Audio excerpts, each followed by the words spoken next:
Boa noite, meus irmãos. Que a graça e a paz de Cristo esteja conosco nessa noite. 504 anos da Reforma Protestante, onde no dia 31 de outubro de 1517, Martinho Lutero afixou as suas 95 teses na porta do castelo, da Catedral do Castelo de Wittenberg, e ali esse ato que talvez Lutero não tivesse a dimensão do que isso tomaria, ganhou o mundo e se consolidou como a Reforma Protestante. De lá para cá, muitos legados foram nos deixados. Por exemplo, quando a Igreja Católica, a partir de sua teologia, vendia indulgências e prometendo assim o perdão dos pecados, a Igreja, os reformadores entraram com outro lema que diz que é só pela graça. A tradição como norma que a Igreja também pregava, onde a palavra do Papa era a palavra final, inclusive acima das Escrituras, a Reforma trouxe o só as Escrituras. A mediação papal entre Deus e a humanidade também era um lema pregado pela Igreja Católica e suas doutrinas, e a Reforma trouxe o somente Cristo. Somente Cristo é o nosso mediador entre Deus. E a justificação pelas obras, também pregado por essa igreja, foi contraposto pelo lema somente pela fé. Justificação apenas pela fé. E os méritos que o clero arrogava sobre si, como aqueles que eram os únicos representantes de Deus, e a eles deviam ser dadas toda a glória, a Reforma trouxe o lema somente a Deus glória. Reformadores como João Calvino, Martinho Lutero, Martin Bucer, John Knox, pai do presbiterianismo, Guilherme Farel e muitos outros são nomes lembrados nesse movimento reformador do século XVI. Mas e agora, queridos? Esse é um culto que nós estamos sendo apenas nostálgicos, a ponto de ficarmos nos lembrando de tudo isso que a Reforma trouxe? Será que esse culto que nós estamos nessa noite trazendo à memória toda essa herança reformada, é somente para nós olharmos para o passado e vermos o quanto foi bom o que foi realizado? É um culto nostálgico? Eu acho que é muito mais do que isso. Eu acho que esse movimento reformado, ele é algo que teve início, mas ele não pode ter um fim. Nós não podemos somente olhar para o passado e rememorar quem foram os reformadores e suas histórias. Nós não podemos apenas olhar para a Reforma Protestante e comemorar e celebrar as suas conquistas teológicas, ou a Contra-Reforma Católica resistindo ao movimento reformador. Nós precisamos disso sim. Porém, a Reforma, queridos, deve ser um marco histórico, teológico e cultural, que foi um retorno da aurora do Evangelho para o mundo e que continua em progresso. Pois a Igreja Reformada sempre deve se reformar. E para isso nós precisamos entender que existe uma reforma precisando ser feita nos nossos dias, que Deus chamou você nesta geração, assim como chamou Martinho Lutero e tantos outros reformadores, para então trazer de novo a luz do Evangelho para a sua geração, e nós não podemos abrir mão desse papel de reformadores. Vocês, eu e toda a Igreja de Jesus Cristo somos Martinhos Luteros, somos João Calvinos, somos pessoas que são embaixadores de Cristo na geração que nós estamos. Mas nós precisamos identificar onde precisamos de uma reforma, onde a igreja precisa ser reformada, para então nós termos as armas necessárias para reformar a nossa história, a nossa eclesiologia e a nossa cultura. Para isso, queridos, eu quero meditar nesse texto, no texto de Neemias. Neemias capítulo 8, e pensarmos sobre os 504 anos da Reforma e o que isso importa. Neemias capítulo 8, versos 1 a 12.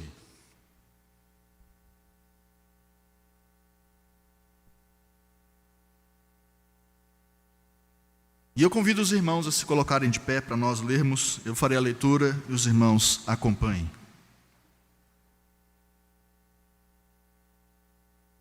Em chegado o 7º mês, e estando os filhos de Israel nas suas cidades, todo o povo se ajuntou como um só homem na praça, diante da porta das águas, e disseram a Esdras, o escriba, que trouxesse o livro da lei de Moisés, que o Senhor tinha prescrito a Israel. Esdras, o sacerdote, trouxe a lei perante a congregação, tanto de homens como de mulheres, e de todos os que eram capazes de entender o que se ouvia, de entender o que ouviam. Era o 1º dia do 7º mês, e leu no livro diante da praça, que está à fronteira à porta das águas, desde a alva até o meio-dia, perante homens e mulheres, e os que podiam entender. E todo o povo tinha os ouvidos atentos ao livro da lei. Esdras, o escriba, estava num púlpito de madeira que fizeram para aquele fim. Estavam em pé junto a ele, à sua direita, Matitias, Sema, Anaías, Urias, Ilquias e Maceias, e à sua esquerda, Pedaías, Misael, Malquias, Hassum, Rasbadana, Zacarias e Mesulão. Esdras abriu o livro à vista de todo o povo, porque estava acima dele. Abrindo-o ele, todo o povo se pôs em pé.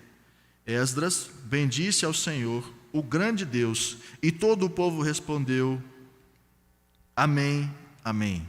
E levantando as mãos, inclinaram-se e adoraram o Senhor com o rosto em terra. E Jesua, Bani, Serebias, Jamim, Acube, Sabetai, Rodias, Maaseias, Quelita, Azarias, Josadabe, Hanã, Pelaías e os levitas ensinavam o povo na lei, e o povo estava no seu lugar. Leram no livro da lei de Deus, claramente dando explicações de maneira que entendessem o que se lia. Neemias, que era o governador, e Esdras, sacerdote e escriba, e os levitas que ensinavam todo o povo lhe disseram: Este dia é consagrado ao Senhor vosso Deus, pelo que não pranteeis, nem choreis, porque todo o povo chorava, ouvindo as palavras da lei. Disse-lhes mais: Ide, comei carnes gordas, tomai bebidas doces, e enviai porções aos que não têm nada preparado para si, porque este dia é consagrado ao nosso Senhor. Portanto, não vos entristeçais, porque a alegria do Senhor é a vossa força. Os levitas fizeram calar todo o povo, dizendo: Calai-vos, porque este dia é santo, e não estejais contristados.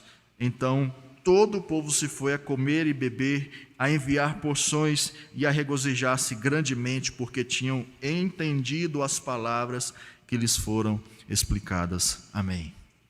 Podem sentar, queridos.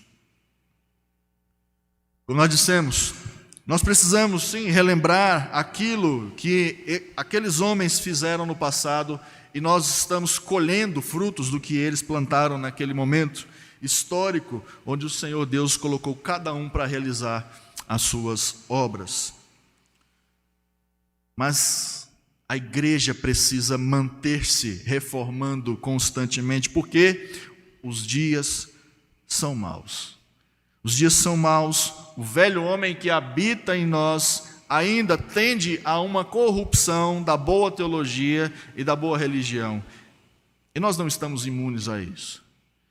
É por isso que nós precisamos honrar esses homens que viveram no passado e deram as suas vidas em prol deste movimento reformador.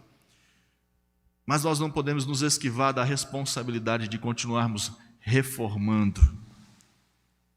Scott Clark vai afirmar que quando Calvino e outros nos séculos XVI e XVII escreveram sobre a igreja reformada e sobre a necessidade de reformar constantemente, estavam expressando a sua consciência de que, por causa do pecado no coração humano e dos seus efeitos, a igreja tende a acomodações.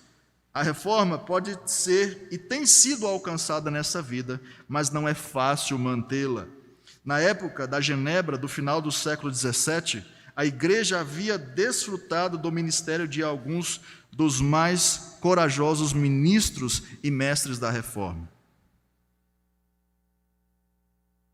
No início do século XVIII, no entanto, a reforma estava praticamente extinta em Genebra e ainda não foi totalmente recuperada.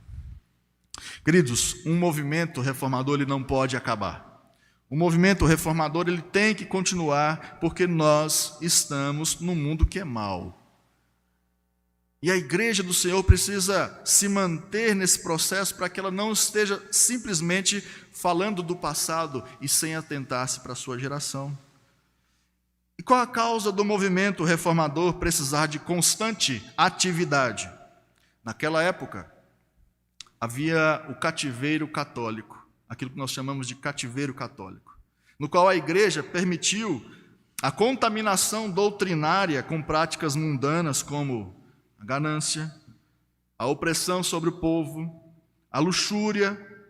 O sistema pecaminoso do mundo entrou na igreja e o mundo precisava ser tirado de dentro da igreja. Esse era o cativeiro vivido da palavra de Deus, da boa escritura naquele tempo. Mas qual é a necessidade de uma reforma dos nossos dias? Hoje o cativeiro, nós fazemos uma análise que o cativeiro é outro. Hoje, talvez o cativeiro que a igreja vive, especialmente as igrejas reformadas, com essa herança reformada, elas sofrem no cativeiro do sagrado. E o que é esse cativeiro do sagrado?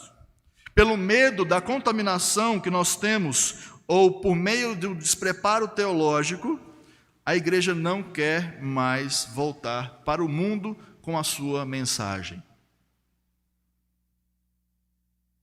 A mensagem da reconciliação. E nós nos esquecemos de que Deus nos deu esse ministério, e se não retornarmos às nossas vidas com a mensagem do Evangelho, nós permaneceremos nesse cativeiro. Hoje a igreja precisa voltar para o mundo. E não me entendam mal, eu não estou querendo que a igreja se associe com o sistema mundano, mas assim como Jesus, em Mateus capítulo 8, vai dizer: ide, estejam indo, fazendo discípulos. Jesus, quando ele veio para o seu ministério terreno, ele disse que ele não veio para buscar os sãos, mas ele veio para salvar aqueles que estão perdidos e aqueles que estão doentes. E os doentes, queridos, estão no mundo. A igreja tem que sair de uma mentalidade onde é confundida santidade com falta de envolvimento cristão na sociedade. Nancy Pearce vai afirmar também que os conservadores religiosos se recolheram em si mesmos, fizeram um círculo com carroças e desenvolveram uma mentalidade de fortaleza e patrocinaram o separatismo como estratégia positiva. E a fé se tornou irrelevante para a sociedade na qual estamos inseridos. Queridos, a reforma protestante do século XVI, ela teve como objetivo voltar a igreja às sagradas escrituras e às suas boas práticas. Hoje, em pleno século XXI, nós também precisamos entender que o mesmo evangelho que nos chama do mundo, que nos chama a ter um relacionamento com Deus, é o evangelho que nos equipa para voltar para esse mundo. E a análise que nós fazemos é que esse é o cativeiro que nós estamos vivendo, e que precisamos de libertação, e que somente por uma reforma nós vamos conseguir fazer isso. E entrando no texto, nós vamos entender como e qual é a abrangência disso. O contexto que nós estamos vendo nesse texto aqui é a história de Neemias. E essa história desse livro de Neemias, ela começa com uma visita que Neemias recebe quando estava no cativeiro da Babilônia. Neemias, que era o copeiro do rei Artaxerxes, e ele estava na Babilônia quando ele recebe uma comitiva vinda de Jerusalém. Parte do povo já havia retornado para lá desse cativeiro e havia se instalado e iniciado algumas obras de restauração. Mas Neemias recebe uma mensagem que não é tão animadora. Neemias recebe a mensagem de que o povo está em miséria e os muros ainda estão destruídos. E ele chora muito e se aflige. E o rei pergunta o que havia de errado com aquele homem, e ele diz que aquela tristeza revelava que a sua terra estava devastada ainda, e pede para voltar para Jerusalém para restaurar os muros daquela cidade. E quando ele encontra essa permissão do rei, ele retorna, ali começam as dificuldades. Quando Neemias chega naquele lugar, em Jerusalém, muitas dificuldades estão acontecendo ali. A primeira das grandes dificuldades que Neemias encontra naquele lugar são os inimigos. Os inimigos que estão em volta daquela cidade, e eles não querem que os muros sejam reconstruídos. E esses inimigos são Sambalate, Tobias e Gesem. E eles começam então a atormentar a vida daquele povo que estava tentando reconstruir os muros. E esse era um grande problema. Um outro grande problema que Neemias encontrou era a pobreza e o cansaço do povo. O povo estava cansado de tanto lutar com a liderança que estava ali. O povo estava cansado de tanta pobreza e eles não estavam conseguindo mais manter a obra daquele muro. E Neemias chega para fazer justamente isso. E havia também uma exploração econômica muito grande dos governantes judeus contra o seu próprio povo. Governantes judeus, os governadores judeus, os magistrados judeus estavam explorando economicamente os mais pobres. E então nós chegamos na conclusão do muro, e ali Neemias arma as defesas da cidade, organizam-se os sacerdotes nos seus turnos, e o povo faz as contribuições para que o culto ele seja reavivado ali. E aí nós chegamos no capítulo 8. Capítulo 8, que é um pedido que nós temos visto, um pedido que o povo faz diretamente a Esdras, o mestre da lei, aquele que era o responsável por traduzir os textos da lei de Moisés para a língua do povo, aquele que era responsável por guardar os mandamentos de Deus e ensinar para o povo. E o que vem a seguir é o fruto de um povo que reencontra as Escrituras. O que nós lemos nesse texto é uma reforma provocada pelo reencontro do povo com as Escrituras. O povo entende a Escritura e agora o povo vive de um modo diferente. Se você começar a estudar esse livro de Neemias, vai perceber que a palavra reedificação é uma palavra-chave durante todo o livro de Neemias. E é sobre isso que nós vamos falar. Reedificação, reforma, e o que nós precisamos entender que é uma reforma e o que isso precisa produzir para que nós sejamos considerados, então, reformadores. O verso 1 diz e nos mostra que houve um despertar do povo. O primeiro dia do 7º mês, não está especificado, mas esse mês é talvez entre setembro e outubro. Coincidências reformadoras, não? Nós estamos no mês de outubro comemorando uma reforma protestante e aqui no primeiro dia do mês, talvez no primeiro dia do mês de outubro, acontece o pedido do povo a Esdras. A multidão do povo pede uma coisa aparentemente simples. Eles pedem que as Escrituras fossem expostas. Eles não querem mais tradição. Eles não querem mais viver sob a opressão doutrinária. Eles não querem mais viver nessa escuridão sem o Senhor sendo o condutor de suas vidas, mas eles querem as Escrituras. E no versos 2 a 4, nós percebemos o que Esdras faz. A palavra de Deus, ela é publicamente exposta. E perceba, sem nenhuma distinção.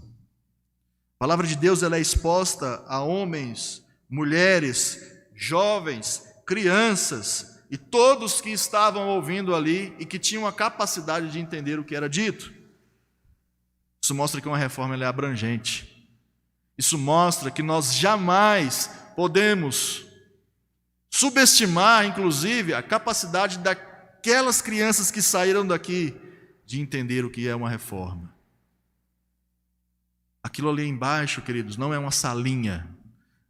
Nós não estamos tirando as crianças do templo para que os pais tenham um pouco de paz para ouvir a palavra de Deus. Não é sobre isso. Nós estamos conduzindo essas crianças a uma mentalidade reformada. E nós não podemos subestimar essa capacidade que eles têm.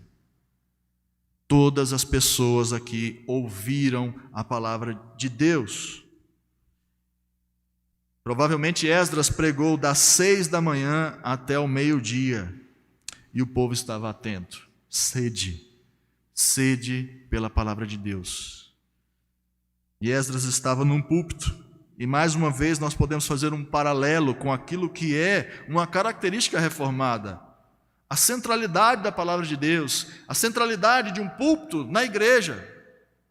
Por que o púlpito está no centro da igreja? Não é para que o pregador apareça, mas é que a palavra de Deus é central na igreja. E após esse pedido, após Esdras fazer essa leitura pública da palavra de Deus, existe uma atitude do povo. Todo o povo se colocou em pé em reverência à palavra de Deus. Eu me lembro que há tempos atrás, conversando com a Aninha, a nossa jovem aqui da igreja, ela me disse que uma das primeiras vezes que ela esteve aqui na igreja e que ela percebeu que a igreja se levantou para ler a Escritura, ela chorou naquele momento. Algo simples, mas para ela fez uma grande diferença, porque ela não estava acostumada com tanta reverência à palavra de Deus. Ficar em pé, assim como o povo fez, significa que nós estamos diante da presença do grande Rei do universo, que é o Senhor Jesus. A atitude do povo, então, todos se colocaram de pé. Esdras ora e o povo de Deus responde: amém, que assim seja. Todos se prostram com o rosto em terra e assim esse momento de culto solene continua. E existe uma outra reação diante do entendimento da lei no verso 9. Verso 9 vai nos dizer: Neemias, que era o governador, e Esdras, sacerdote e escriba, e os levitas que ensinavam todo o povo lhe disseram: este dia é consagrado ao Senhor vosso Deus, pelo que não pranteeis, nem choreis, porque todo o povo chorava ouvindo as palavras da lei. Esse povo, queridos, entendeu de tal forma a Escritura, e o Espírito Santo tocou de tal forma o coração desse povo, que eles começaram a chorar copiosamente. A redescoberta da Escritura na vida do povo de Deus provoca isso. O que nós estamos pregando aqui nessa noite não é uma fé puramente racional, mas é uma fé que move o nosso coração. E quando nós descobrimos esse relacionamento que é profundo com Deus, não existe outra alternativa a não ser nos derramar diante dele. Nós temos dificuldade, como reformados, de aceitar esse tipo de manifestação, mas ela é notória nesse texto. Os servos de Deus, eles têm contato com a palavra dele, e isso mexe com o seu íntimo. E esse povo chorava. E o que acontece daqui em diante é o que o povo deveria fazer após experimentar essa renovação, essa reforma na fé. Verso 10 em diante, nós temos a instrução dos levitas para que o povo procedesse de uma maneira diferente como eles estavam vivendo.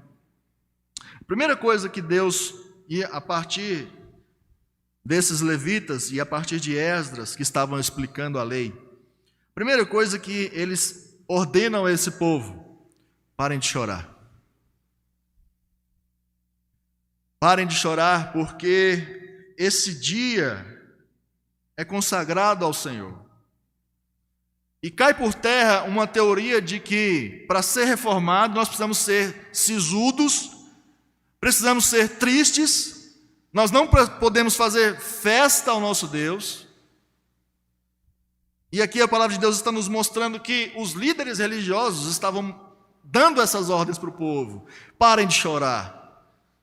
Vocês precisam se alegrar, porque a palavra de Deus foi redescoberta na vida de vocês. E ser um reformado não é ser alguém triste, não é ser alguém sisudo. É ser alguém que entendeu a palavra de Deus e que agora tem um novo motivo para se alegrar. Não é se alegrar mais com qualquer bobagem que o mundo apresenta. Não é se alegrar com qualquer coisa que a vida oferece, mas é se alegrar com algo que é eterno. É isso que o contato que nós temos com a divindade, com o sagrado, com o eterno, provoca nas nossas vidas e no nosso coração. Ao invés de chorar porque nós entendemos a lei, nós precisamos nos alegrar, porque ela resplandece a luz de Deus no nosso coração. Portanto, se você precisa de alegria, querido, saiba que isso é um privilégio que Deus concede, e de maneira muito profunda, porque não é uma alegria fugaz, não é uma alegria baseada naquilo que nós temos de material, mas é uma alegria que vem do Senhor. E essa é a primeira atitude que o povo precisa ter: celebrem o Deus que vocês servem, celebrem a salvação. Isso no âmbito particular. O coração desse povo precisava de alegria. No âmbito particular, essa fé reformada produz esse coração que tem alegria no Senhor. Mas nós também vemos que existe uma reforma acontecendo não somente no âmbito particular, no individual, no coração de cada um, mas nós também percebemos que existe uma fé se reformando no âmbito familiar. Perceba, disse-lhes, verso 10, disse-lhes mais: ide, comei carnes gordas, tomai bebidas doces e enviai porções aos que não têm nada preparado. Celebrar aqui o que os levitas estão orientando o povo é para que eles expandam essa alegria que eles têm no coração agora aos seus filhos, às suas esposas, aos seus maridos, a todos aqueles que estão vivendo debaixo do teto dessas famílias. A fé reformada alcança as famílias. As famílias se beneficiam de uma fé, da redescoberta da Escritura na vida do povo de Deus. Portanto, querido, celebre a fé reformada com a tua família. Celebre essa redescoberta da palavra de Deus com a tua casa. A fé reformada, antes de ser algo longe, que está no século XVI, que de ser algo que é inalcançável, subjetivo, é algo que transforma a vida de famílias. Famílias são transformadas pela Escritura. Mas essa fé também, queridos, ela, quando se renova, quando ela se reforma, ela atinge o âmbito público. Estão percebendo que o movimento criado apenas pela leitura da Escritura é como aquela pedra que cai na água e vai provocando ondas que vão se expandindo. É assim que a fé reformada tem que trabalhar. Não pode ser algo reservado para você simplesmente. tem que expandir para a sua casa e tem que se expandir para fora da sua casa. Perceba que o texto está dizendo, ainda no verso 10, enviai porções aos que não têm nada preparado para si. Dividam com os que não têm nada. Cuidem dos necessitados. Cuidem da sociedade que está em torno de vocês. Fé reformada não é só sobre igreja. Não é só sobre transformar igreja. Fé reformada é sobre transformação pessoal, familiar e da sociedade. Não pense em nada menos do que isso. Não reduza a fé reformada a apenas um mero de conjuntos de doutrinas que nós nos lembramos a partir dos 5 solas. Não é sobre isso. O mundo em que nós vivemos precisa do nosso retorno. A sociedade que nós estamos inseridos, a geração que nós estamos inseridos, precisa do nosso retorno. E ali o povo fez exatamente isso. Eles voltaram para suas casas, eles foram comer. Verso 12, eles foram comer, eles foram beber e eles foram enviar porções aos que não tinham absolutamente nada. Querido, ser reformado, se denominar um crente reformado, é justamente isso. É entender que a nossa fé não se restringe ao campo particular. É entender que a nossa fé não se restringe ao nosso âmbito familiar. É entender que a nossa fé, ela vai se expandindo. Nós vamos reconciliando o mundo com Deus, onde quer que nós estejamos. E eu quero fazer algumas conclusões e depois uma aplicação. A primeira conclusão que nós chegamos com esse texto é que reformas, assim como a de Neemias, assim como a de Josias, assim como a de Martinho Lutero, João Calvino e tantos outros, assim como a reforma que eu e você precisamos fazer, reformas são marcadas pela exposição clara e fiel das Escrituras. Reformas não tem nada a ver com a nova moda gospel. Reformas não tem nada a ver em fazer culto pet. Reformas não são criadas, não são fomentadas a partir de necessidades culturais que adentram a igreja. Reformas são feitas e marcadas pela exposição clara e fiel das Escrituras. Cristo é o centro de todas as pregações que nós fazemos.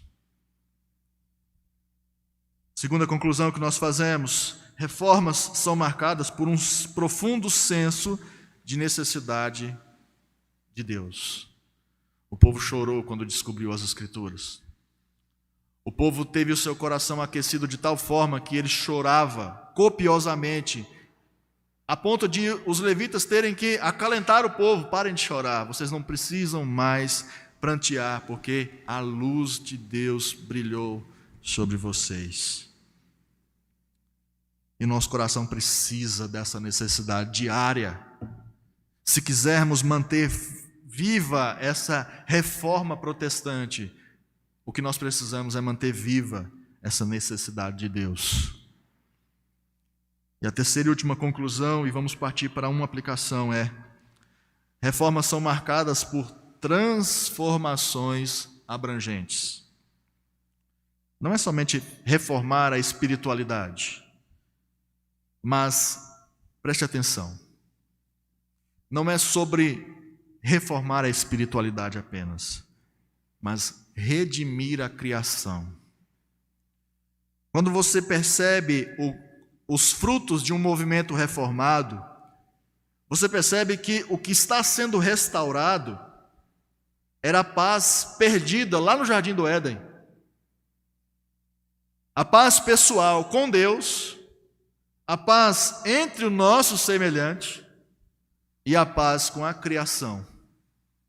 É isso que é a reforma.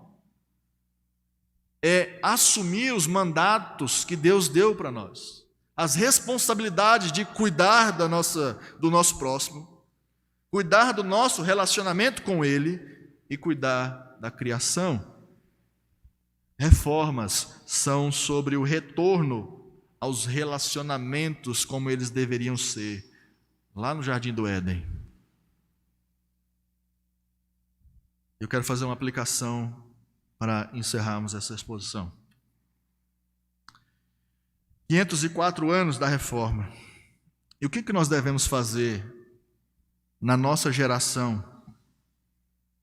para sair desse cativeiro cultural, esse cativeiro do sagrado, onde nós não queremos mais estar lá fora? Porque esse é o cativeiro que precisa de uma reforma. Queridos, nós precisamos voltar para o mundo com o coração cheio do Evangelho. Sair desse cativeiro do sagrado, dessa bolha gospel que nós criamos, onde nós só nos relacionamos com aqueles que mantêm a mesma fé que nós. Jesus não fez dessa maneira. Jesus ia atrás dos pecadores. E esse é o movimento de retorno que a igreja precisa fazer. Ser um reformado é entender que Cristo governa cada centímetro do universo. E nós fomos chamados para reconciliarmos esse cosmos com Deus. E como? Como reconciliar o cosmos com Deus? Trazendo a influência de Cristo ao nosso cotidiano. Trazendo a influência de Cristo ao nosso cotidiano. Não apenas crendo. Eu não estou dizendo que quando nós saímos da igreja, a nossa fé fica aqui dentro. Não é isso que eu estou querendo dizer. O que eu estou querendo dizer é que nós precisamos ser intencionais lá fora. Trazer redenção pessoal para as pessoas. Trazer redenção ao próximo. E trazer redenção à criação. Mas eu quero ainda especificar ainda mais como você pode fazer isso. A pergunta é, como você, engenheiro, médico, professor, cientista, pedreiro, gari, babá, enfermeira, dona de casa, confeiteira, policial, promotor, músico, mecânico, advogado, farmacêutico, psicólogo, estudante, administrador, arquiteto, designer. Como você, crente, usando aquilo que Deus te deu como dom, está reconciliando o mundo consigo mesmo? Como você, na sua profissão, pode reconciliar o mundo consigo mesmo? Como uma dona de casa pode reconciliar o mundo consigo mesmo? O mundo com Deus? Deus te colocou nas profissões de vocês. E como nós já dissemos, você não tem uma profissão, você tem um ministério de reconciliação. E se ainda falta alguma informação para que você entenda como fazer, procure. Procure orientação para que você entenda como, em cada profissão que Deus te deu, lidando com pessoas das mais diversas situações, pode reconciliar essas pessoas com o mundo. Você já pensou, inclusive, de participar de uma associação de bairro? Você já pensou, inclusive, você que tem o dom da culinária, da confeitaria, de proporcionar momentos gastronômicos com a sua comunidade, promover uma festa infantil a quem não pode? Isso é reconciliar o mundo com Deus. Isso é sair da bolha que nós vivemos e ir para lá. Ter contato com Jesus Cristo, queridos, é trazê-lo para cada função e relacionamento do nosso dia. Outros dois autores interessantes nessa área dizem,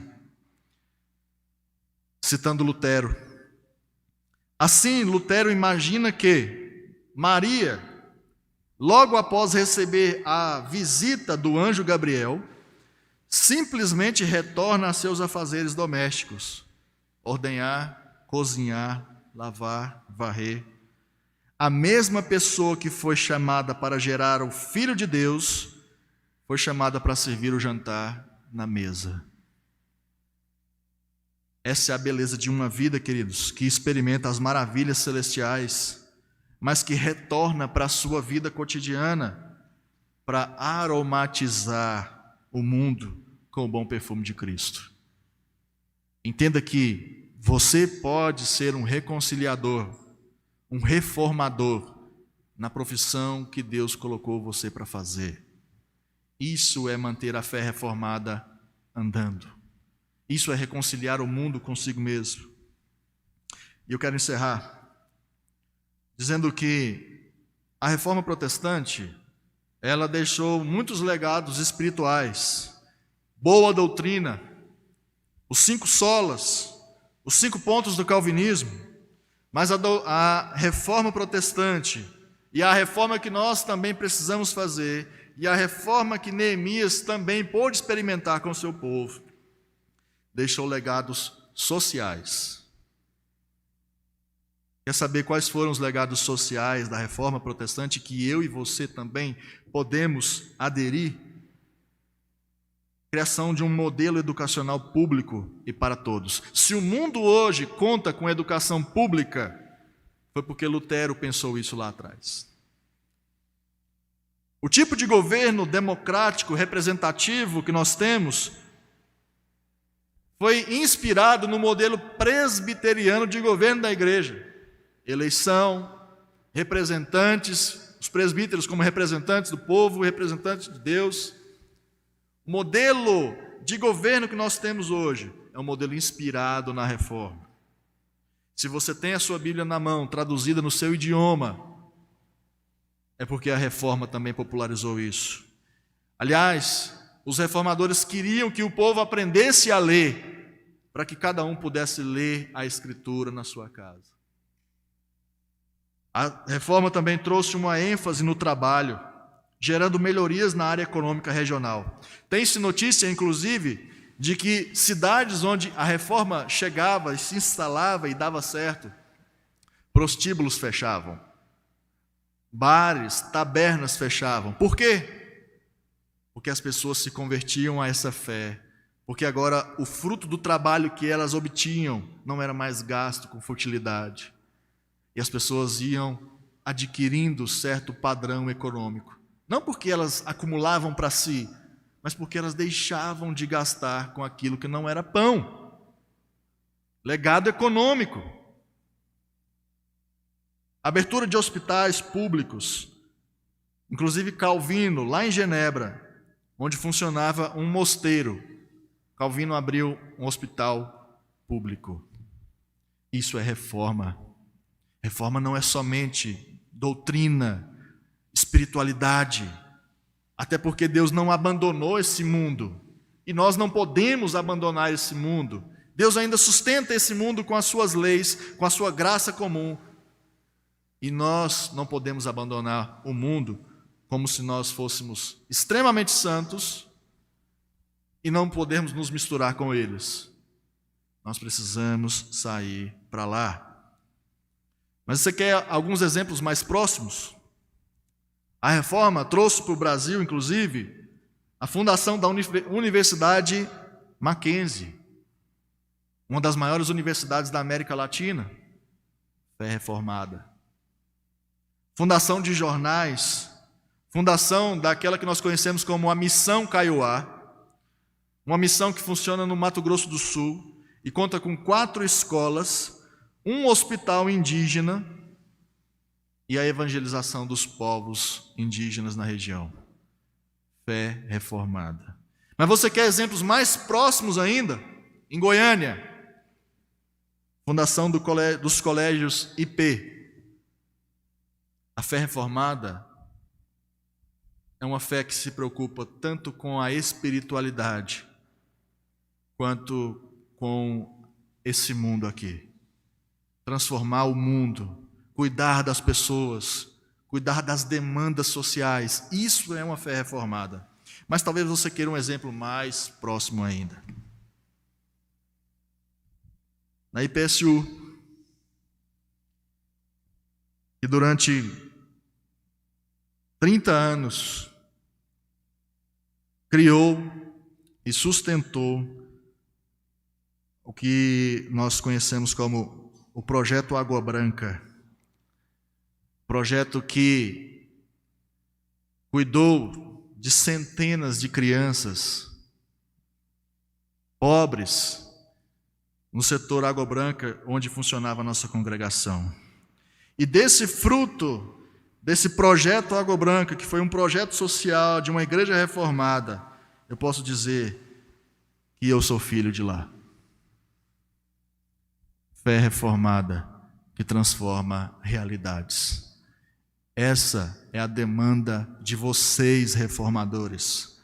Essa é a demanda de vocês que estão tendo contato com a fé reformada. Orem, estudem as Escrituras, mas trabalhem para que o mundo seja reconciliado com Deus. Uma reforma precisa produzir frutos profundamente relevantes para a fé individual, mas também precisa produzir igualmente frutos para a criação de Deus. Precisa produzir redenção. Saiamos desse cativeiro, queridos, esse cativeiro do sagrado, e vamos levar Cristo para o mundo, para as nossas profissões, com os nossos dons.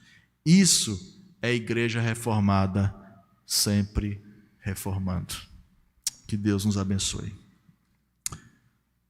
Pai, muito obrigado, Senhor Deus, porque a sua palavra produz esses movimentos, ó Deus, de retorno a uma espiritualidade verdadeira, que não se restringe ao campo espiritual, inclusive, mas que, a partir de uma transformação pessoal, quer transformar o mundo lá fora também, a partir das profissões, a partir dos dons, a partir, ó Deus, de coisas pequenas, reconciliar o mundo com o Senhor, ó Pai. Muito obrigado. Faça com que esta geração de crentes no Senhor Jesus, reformados e reformadores, estejam de fato comprometidos com esse movimento que não deve parar, porque a igreja precisa manter-se reformando a partir da sua Escritura e sempre indo em direção ao encontro com Jesus Cristo. No nome dele que nós oramos e agradecemos. Amém.